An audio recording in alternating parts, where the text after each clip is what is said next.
My colleague Shivani continues to be with me. Also, Amit Bhardwaj is joining me from the Delhi airport. Amit, I'll come to you now. You're at the location where all eyes will be on. This man who the country has waited for, perhaps thinking that we'll never be able to have him face the law, will happen in the next few hours. Do you see specific arrangements at the airport? I believe that they'll want to ensure that it may not be a very public viewing, possibly, when he lands. You're right, Pooja. You know, it's been kept under the wrap right now. The security arrangements, detailed security arrangements, as being mentioned by Shivani, have been done. But from an open eye, from a layman's view, you will not be able to spot as to how and where these security arrangements have been made, because there's a sense of security that secrecy that needs to be maintained in this particular case as well. Hence, to say as to whether he's landing at the IGI facility in Delhi or the Palam facility in Delhi, that also remains under the wrap. What we can certainly say is that the security agencies have prepared themselves for that transition. The moment he lands from that special craft, what we are given to understand that Nyayik Suraksha unit of the Delhi police, it has been given the task of transporting Tahawur Hussain Rana from the airport to Tihar jail, and along with that, in order to assist the Delhi police's special unit, which has this specialization of carrying any such dreaded prisoner, accused from one location to other, from jail to the court. They have the expertise, but to give them a backup, further security arrangements have been made by Delhi police and CAPF as well. So it is very unlikely that we'll be getting any glimpse of him, when he steps out of that special craft and is being transported to the Tihar jail. What we also given to understand that moments after he is put into the jail facility, there could be a video conferencing through which he will be produced in front of a special court, and from there, the process of the custody will be taken forward. However, we must tell our viewers at this point in time as to how the law enforcement agencies are in action mode. Yesterday itself, the special public prosecutor in this particular case have been appointed, and Narendra Maan will be handling the case. Also, a timeline of 3 years have been given to Narendra Maan as special public prosecutor to take up every legal aspect of this particular case investigation, and to ensure that India gets its justice, the people of India and across.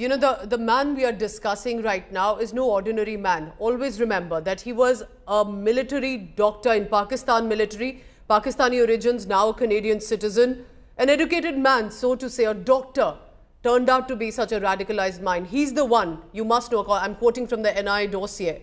He provided logistic, financial, other assistance to David Coleman Headley, other co-conspirators, to fulfill a massacre of innocent people, Indians, Jews, other foreigners as well, only because that's the kind of hateful mind that this man and those in Pakistan sponsored by ISI from the Lashkar-e-Taiba, from Hafiz Saeed's group, are known to have. So I want to tell you now, as you can see on your screen, the role of Tahawwur Rana in 26/11, just to jog your memory, a former Pakistani army official.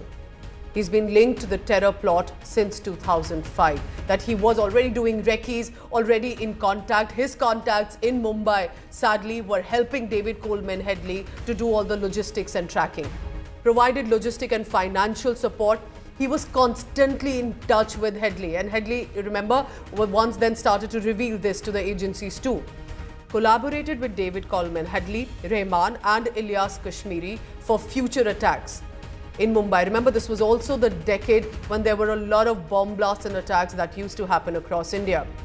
Headley persuaded Tahawwur Rana to meet Rahman in Dubai. Different countries were chosen to carry out massacre of innocent people in India, in Mumbai city. He helped David Coleman Headley to get an Indian visa. He used the Chicago office as a cover. And remember, this is all being sponsored by Lashkar-e-Taiba specifically, but I would say basically by the Pakistan establishment and ISI.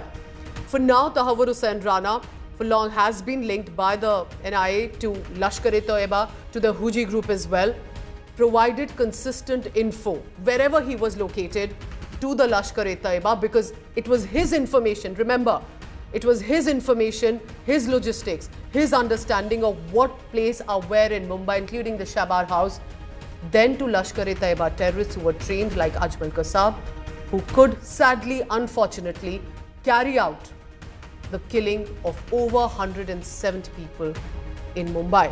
Shivani Sharma joins me on this. Shivani, most of us remember what happened on 26/11. We were reporting live. We were trying to figure out what exactly is happening in our country. What do you make of this moment when this man at some point thought he's got away? He's a Canadian citizen. He's been able to convince the USA also, even though he's in their custody. But India ensured that we'll get him back and he'll have to face the law. Pooja, Tahawwur Rana, he knocked at all these courts in United States to escape this extradition to India, because he knows that when he lands in India, he will be exposed further. And his involvement in this 26/11 massacre is known to Indian agencies. How he provided access of all the maps, the recce he did. He helped Headley to be in India. He used the offices out here, and he provided information about these locations where the terrorists attacked. 10 terrorists they attacked in Mumbai at different locations. 166 people, including Indians, Americans, Jews, lost their lives. And Pakistan did not support in this investigation. It has been denying, as always, of its involvement. But here we know that Tahawwur Rana has been a close associate of these terror organizations that were involved. He was a close associate of Headley. He was a close associate of ISI. And a larger conspiracy was being hatched even after this 26/11 attack in India, Pooja. And the agencies have all the information about how he helped these terrorists, where 166 people lost their lives. And now when he will be in India, he will have to speak and tell and expose how he was involved with all those terror organizations who still try to push inside Indian boundaries in Jammu and Kashmir. Shivani, as you narrate this to us, as Amit is telling us, I can't help but just remind ourselves and the viewer, think of the neighbor we have, Pakistan, and the kind of radicalized minds like this who just are ready to even kill innocent people and get away. But it was constant effort for 17 years. Think of the families today that were destroyed on 26/11 in Mumbai. Indians and foreigners as much. What happens now? Tahawur Hussain Rana set to land in Delhi.